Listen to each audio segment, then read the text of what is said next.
Hey guys, welcome back to this new video. Yesterday we have seen arithmetic and assignment operators, and today we're gonna see comparison, logical, identity and membership operators in Python. Begin with comparison operators. This returns true or false. So this starts with equality, not equal, and less than, greater than, and less than or equal to, and greater than or equal to. So these are the 6 comparison operators in Python. So it checks, this first one checks 1 equal to 1 or not. This is equal, so hence it returns true, and this returns false because 1 is equal to 1 and 5 is less than 6, hence it returns true, and 8 is greater than 9, this returns false because 8 is not greater than 9, and this returns true because it is less than 100, and this returns false because 7 is greater than not greater than 8. So let's run this. So you can see the output accordingly. Let's see logical operators. So this is simple as math.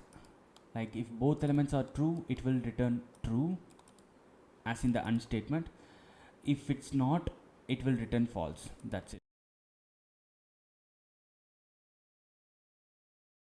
That's it. For OR, any of the element should be true, else it's false.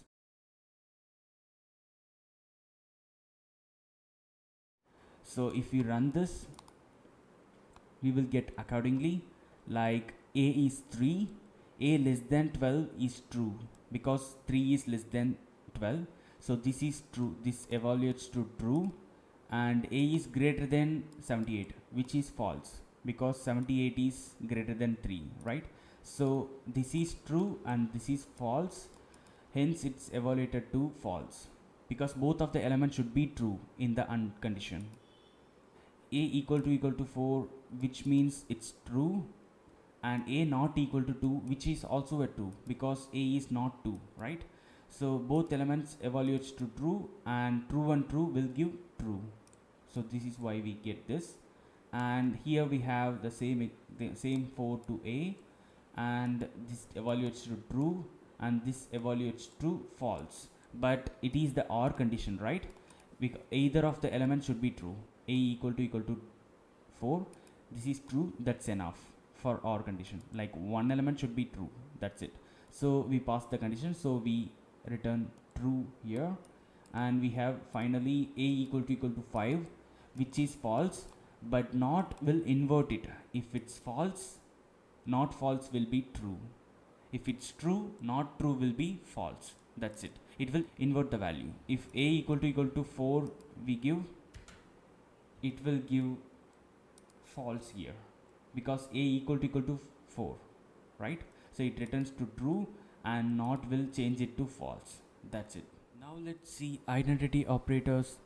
A equal to 23 and b equal to 23, and the main keyword in identity operator is and is not. Okay, so these two are the operators, and if we evaluate this, it will return true only because 23 is 23. Okay, the object is same, but a is also true because 23 is 23 again. Okay, 23, and a is not b, which is false, as we know. Okay, so this is little tricky. If we include this as a mutable object like a list,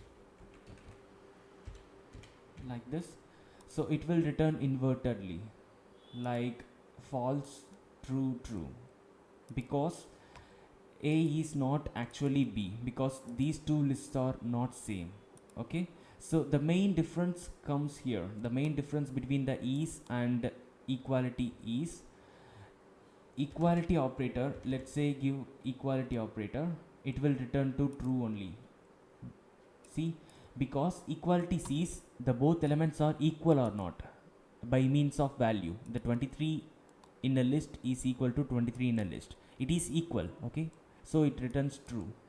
But is operator sees the both elements are same or not, the same boxes or not, like the same 23 same list or not, like that. So hence it's not same, turning false. This is the main difference between the equality operator and is operator. Okay, so now the a is a, as usual the same list, so it returns true, and A is not B, this returns true because A is not actually B, because this is completely new list, as I said. So this is what identity operator. The membership operators having two keywords, in and not in. Okay, so it's checking whether it's in the list or in the container or not. Let's create a container like A equal to or we can create a string A equal to ball, like this. Okay, ball. So if we run this, we will know like if B, character B is in A or not. It is in A. Okay, it's the first character, so it will return true, and second one will return true because it's not in A. Yeah, Z is not in A. If we change it as ball Z, like a Dragon Ball Z, it will change like true and false because Z is in the A, but this condition says not in A, so it gives false. So this is how we use membership operators. Thank you.